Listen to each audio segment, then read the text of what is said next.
शांतं शाश्वतमप्रमेयमनघं निर्वाणशान्तिप्रदं ब्रह्मा शम्भुफणीन्द्र सेव्यमनिशं वेदान्तवेद्यं विभुं रामाख्यं जगदीश्वरं सुरगुरुं मायामनुष्यं हरिं वन्देऽहं करुणाकरं रघुवरं भूपालचूड़ामणिं।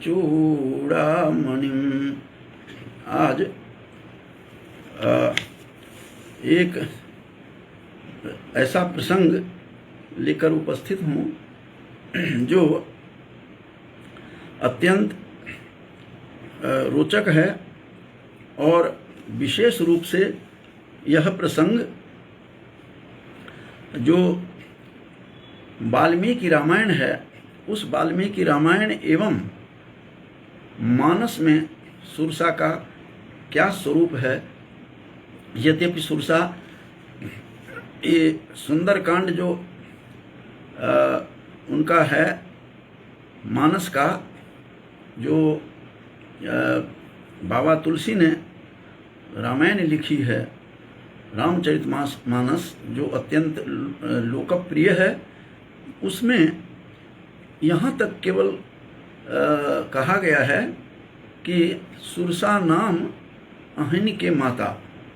बस इतना सा उसमें है कि सुरसा जो थी वह सर्पों की माँ थी।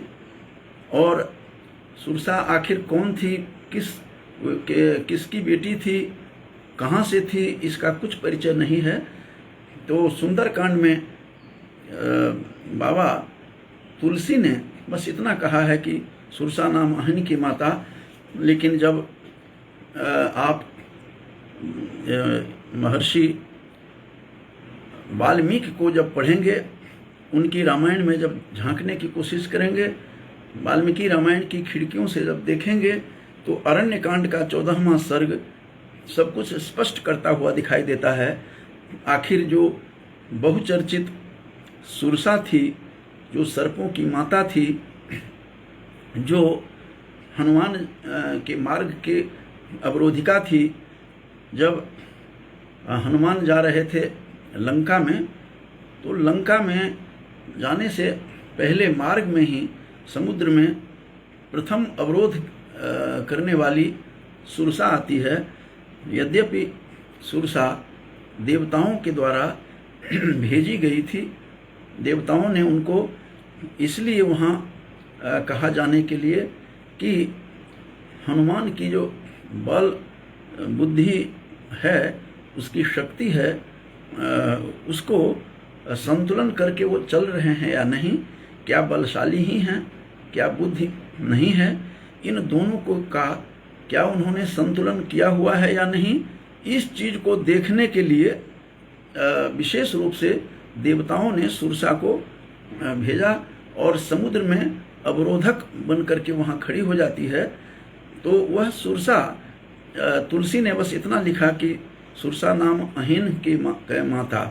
तो अहि कहते हैं सांप को, सांपों की माँ थी। इसके सिवा कुछ भी इसमें रामचरितमानस में स्पष्ट नहीं हुआ कि आखिर सुरसा कौन थी। लेकिन अरण्यकांड का 14वां सर्ग जब देखेंगे, उसमें स्पष्ट पता चलता है कि सुरसा साधारण नहीं थी। वह महर्षि कश्यप, जो महर्षि कश्यप थे, जो प्रजापति के रूप में अंतिम और 17वां प्रजापति के रूप में विख्यात हैं, ऐसे महर्षि कश्यप की वो साक्षात पुत्री थी। और उनकी जो कश्यप ऋषि थे, उनका विवाह उनकी 8 पत्नियां थी और दक्ष प्रजापति की जो 60 पुत्रियां थी, दक्ष प्रजापति की, जिन 60 में जो उनकी दक्ष प्रजापति की जो 60 पुत्रियां थीं, उनमें सती भी थी, जिनका विवाह शिव से हुआ था। तो 60 पुत्रियों में उनकी जो 8 पुत्रियां थी दक्ष प्रजापति की। उन 8 की शादी जो हुई थी वो महर्षि कश्यप से हुई थी। और कश्यप ऋषि की जिन 8 दक्ष पुत्रियों के साथ उनका विवाह हुआ, उनका नाम इस प्रकार है: अदिति, दिति, दनु, कालका, ताम्रा, क्रोधवशा, मनु और अनला। ये मनु भी एक उनकी दक्ष की पुत्रियों में थी। और ये 8 की शादी, 8 का विवाह कश्यप ऋषि के साथ हुआ था। सृष्टि का आरंभ होना था, सृष्टि का प्रारंभ होना था। इसलिए जो महर्षि कश्यप थे उनकी इन 8 से उनका विवाह हुआ। और इन 8 में जो परिगणित है उसमें एक क्रोधवशा थी। क्रोधवशा भी कश्यप ऋषि की पत्नी हैं। तो क्रोधवशा, क्रोध को शायद वश में किया होगा इसलिए नाम पड़ा होगा। तो क्रोधवशा की के कोख से सुरसा का जन्म होता है। सुरसा, और इसमें सुरसा ने के विषय में ये भी कहा जाता है, और विशेष रूप से बाबा वाल्मीकि ने उनके विषय में कहा है कि सुरसा जो थी, और सुरसा की माँ जैसा कि बताया था क्रोधवशा थी, तो क्रोधवशा की फिर आगे जो उनकी 10 पुत्रियां थी। इसका अर्थ यह हुआ कि सुरसा 10 बहनें थी, जिन 10 बहनों में मृग, मंदा, हरि और भद्रमदा, मातंगी, शार्दूली, श्वेता, सुरभि, सुरसा। और सुरसा के विषय में वाल्मीकि ने बहुत बढ़िया वर्णन किया है कि सुरसा सर्व लक्षण संपन्ना थी, वह सभी लक्षणों से युक्त थी। तो सभी लक्षणों से युक्त जो थी वह सर्व लक्षण संपन्ना सुरसा थी, लेकिन वह सर्प योनि में थी। ये जो सुरसा की 10 बहनों का मैंने जो नाम बताया, उनमें एक कद्रुका भी थी। तो सुरसा और कद्रुका कश्यप ऋषि और मातंग और जो क्रोधवशा दोनों की ये 10 पुत्रियां थी। उनमें सुरसा और कद्रुका ये सर्प योनि में थी। इसीलिए कद्रुका ने उन्होंने पन्नगों को जन्म दिया। बहुत पन्नग कहते हैं सांप का ही, वह भी पर्यायवाची है। और सुरसा ने विभिन्न नागों को जन्म दिया। तो नागों को जन्म दिया, और इसने पन्नग भी सांप को ही कहते हैं। इनकी प्रजातियां अलग है, लेकिन ये सर्प योनि में ही ये दोनों आई, क्योंकि पन्नग का भी सर्प अर्थ है। इसीलिए गरुड़ को पन्नगारी कहा जाता है। पन्नग के अरि के रूप में, शत्रु के रूप में कहा गया है। तो कद्रुका और सुरसा, इन 10 बहनों में ये मुख्य रूप से ये दोनों बहनें, सुरसा और कद्रुका, ये सर्प योनि में थी। तो इसके बारे में चूंकि कहीं भी कोई रेफरेंस नहीं मिलता था, संदर्भ, विशेष रूप से बाबा तुलसी की जो मानस है, जो अत्यंत लोकप्रिय रामायण है, उसमें बस इतना था कि सुरसा सर्पों की माँ थी। सुरसा नाम अहिन की माँ था। ये साधारण नहीं थी, यद्यपि ये सर्प योनि में थी, ये अलग बात है, लेकिन ये साक्षात महर्षि कश्यप की पुत्री थी। और दक्ष प्रजापति जो थे उनकी दौहित्री थी। दौहित्री का अर्थ हुआ कि ये सुरसा के जो नाना थे वो दक्ष प्रजापति थे। तो इस प्रकार से इस कुल और खानदान से उत्पन्न होकर के सुरसा आई थी। इसीलिए शायद सुरसा को ही देवताओं ने चयन किया कि यही हनुमान की परीक्षा लेने के लिए सक्षम है। तो इस प्रकार से सुरसा जो नाना थे वो 14वें प्रजापति थे। दक्ष प्रजापति 14वें थे, जिनके पिता जो सती के भी पिता थे वो। इसका मतलब सुरसा की सती मौसी हुई, जिन सती का शिव के साथ विवाह हुआ था। तो इनका खानदान कैसा था, इनका कुलशील किस प्रकार से था, यद्यपि यह सर्प योनि में थी, यह अलग बात है। तो इस प्रकार से जो सुरसा हैं, सुरसा के विषय में और एक और बात बता दूं कि सुरसा की जो माँ थी वो 60 बहनों में 8 बहनों की तो शादी महर्षि कश्यप से हुई थी। तो उनमें अदिति, दिति, दनु, कालका जो मैंने बताया, ताम्रा। तो अदिति के फिर जो अदिति से ही 33 देवताओं का जन्म हुआ अदिति से। तो 12 आदित्य थे, वसु 8, एकादश रुद्र और अश्विनी जो देव वैद्य थे वो 2। इस प्रकार से 33 देवताओं का जन्म इनकी जो सुरसा की जो मौसी थी अदिति, अदिति से जन्म हुआ। इसका मतलब यह हुआ कि दैत्य भी दिति से दैत्य हुए, धनु से और दानव आदि हुए। तो ये सभी के सभी इनके मौसेरे भाई थे। सभी देवता सुरसा के की मौसी के ही पुत्र थे, मौसेरे भाई थे। और जितने भी दानव थे ये भी उन्हीं के भाई थे। चूँकि जो 60 कन्याएं के बारे में, जो 60 कन्याएं दक्ष प्रजापति की थी, उनमें 8 का विवाह इनसे हुआ था महर्षि कश्यप से। तो 8 का विवाह हुआ था। यद्यपि पुराणों में 13 की बात कही गई है कि 13 की शादी हुई थी। अस्तु मुझे तो जो आधार मिला है वाल्मीकि रामायण का, उसके आधार पर ये 8 जो बहनें थी अदिति, उसमें क्रोधवशा भी थी जो सुरसा की माता थी, और कश्यप ऋषि की और क्रोधवशा की सुरसा जो थी पुत्री थी। ऐसे विशाल कुल से उत्पन्न होकर सुरसा आई हुई थी। तो ऐसे सुरसा का परिचय चूँकि नहीं था, केवल इसमें जो मैंने निकाला है इसका रेफरेंस, वो वाल्मीकि रामायण के किष्किंधा कांड के 14वें सर्ग से ये सारा उद्धरण है। 14वें सर्ग में विस्तार पूर्वक दिया हुआ है कि सुरसा के कुलशील क्या था, सुरसा कौन थी, और वह किस प्रकार महर्षि कश्यप ऋषि की साक्षात पुत्री थी। तो इस तरह से जो चर्चा अब आई है इसमें सुंदर कांड में, जो गोस्वामी जी ने जो लिखा है, तुलसीदास ने, वो लिखते हैं कि जात पवन सुत देवन देखा। ये सुंदर कांड का ही प्रथम जो उसका दोहा है। उसके बाद दूसरे दोहा तक की सारी उनकी कहानी है कि जात पवन सुत देवन देखा।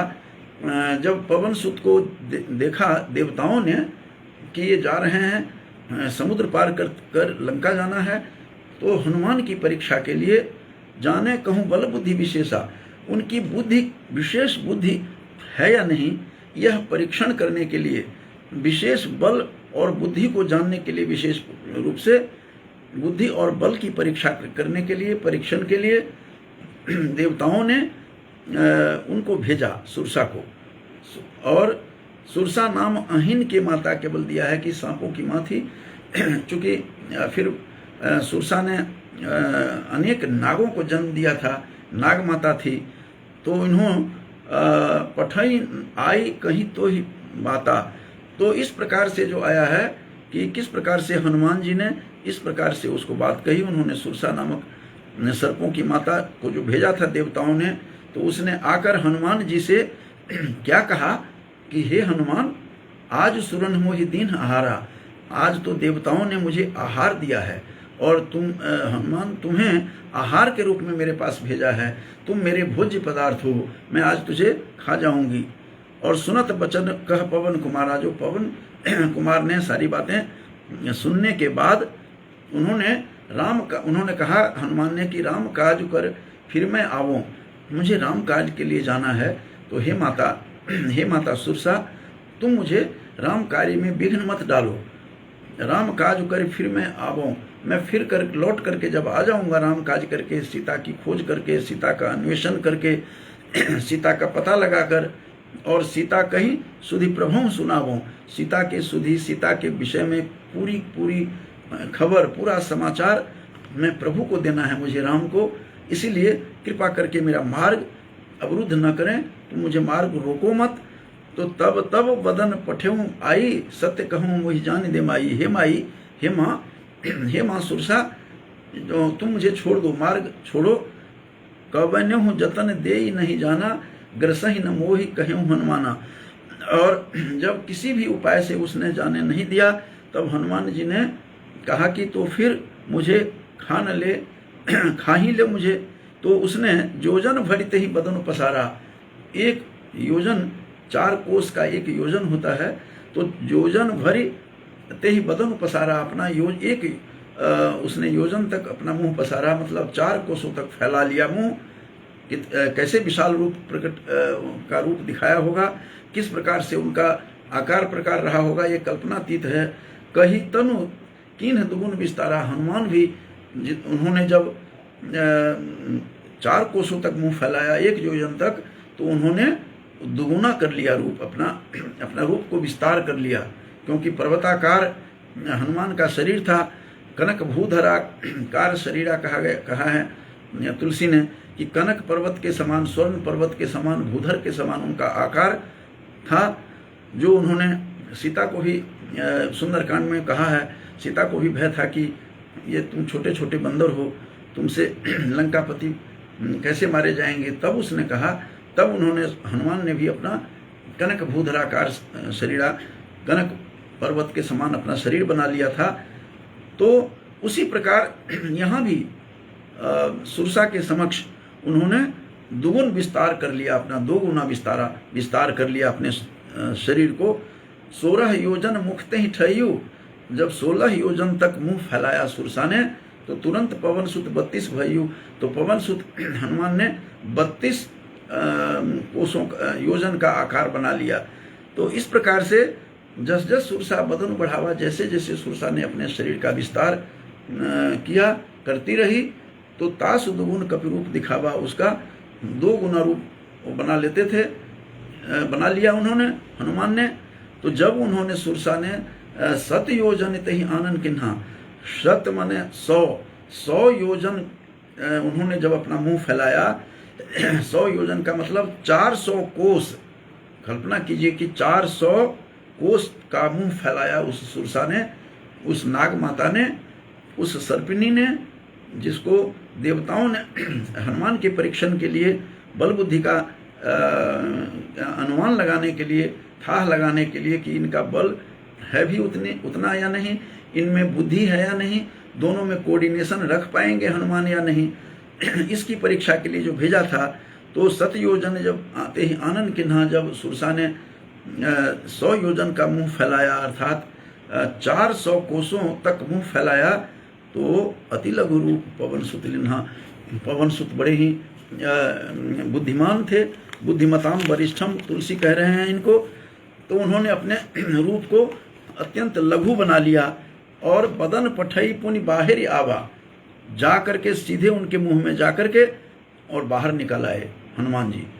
सुरसा के मुंह में प्रवेश किया और आगे बाहर। मांगा विदा ताहि सिरुनावा, और अपना सिर नवाकर कहा, हे माता सुरसा, तुम मुझे जाने दो।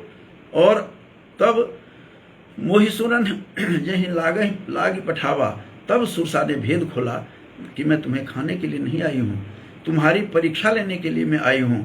तुम्हारा बल ठीक है या नहीं, बुद्धि तुम्हारी ठीक है या नहीं, दोनों में संतुलन है या नहीं, तो इसलिए मैं यहाँ पर आई थी। तो हे हनुमान, तो उन्होंने कहा कि मैंने तुम्हारे बुद्धि बल का भेद अब पा लिया है, मर्म मैं जाना कहा है, मैं तुम्हारा मर्म समझ गई मैं, और तुम निश्चित रूप से अत्यंत बुद्धिमान हो, अत्यंत बलवान हो, और बुद्धि से भी तुम काम लेना जानते हो। इसलिए मैं तुम्हारी परीक्षा ले ली, और तुम सफल हुए परीक्षा में, और फिर आशीर्वाद भी देती हैं माता सुरसा। और दोहा में है, दोहा 2 जो है सुंदरकांड रामचरितमानस का, उसमें है कि राम काज सब करी हूँ, राम का काम तुम ठीक से करना, तुम बल बुद्धि निधान। हे हनुमान, तुम बुद्धि निधान माने खजाना भंडार, तुम बल और बुद्धि के निधान हो। और आशीष दे गई सो हर्ष चले हो हनुमान, उन्होंने पूरा आशीर्वाद दिया, आशीष दे गई, आशीष दे करके गई वो। और हनुमान भी हर्ष चले हनुमान, हनुमान वहाँ हर्षित होकर के वहाँ से विदा होते हैं। तो आज का जो मेरा प्रतिपाद्य था कि तुलसी ने, गोस्वामी तुलसी ने इतना भर केवल कहा है कि सुरसा नाम अहिन की माता, आखिर अहिन कौन थी, उसका कुलशील क्या था। इसको जब आप जो अरण्यकांड में, वाल्मीकि रामायण के अरण्यकांड की खिड़की से जब झांकने की कोशिश करेंगे, जब देखने का प्रयास करेंगे, तो 14वें सर्ग में स्पष्ट होता है कि सुरसा साधारण नहीं थी। वो यद्यपि सर्प योनि में थी, नागों की माता थी और अनेक नागों को जन्म भी दिया है, और साक्षात वो जो प्रजापति, दक्ष प्रजापति थे, उनकी दोहित्री हैं। और ये महर्षि कश्यप की और क्रोधवशा, जो दक्ष प्रजापति की बेटी थी क्रोधवशा, उन क्रोधवशा और महर्षि कश्यप की ये साक्षात पुत्री थी। और 10 बहनें थी ये, जिनको एक बार बता देता हूँ दोबारा कि मृगी, मृगमंदा, हरि, भद्र, मदा, मातंगी, शार्दूली, श्वेता, सुरभि, सुरसा एवं सुरसा को सर्वलक्षण संपन्ना कहा है वाल्मीकि ने।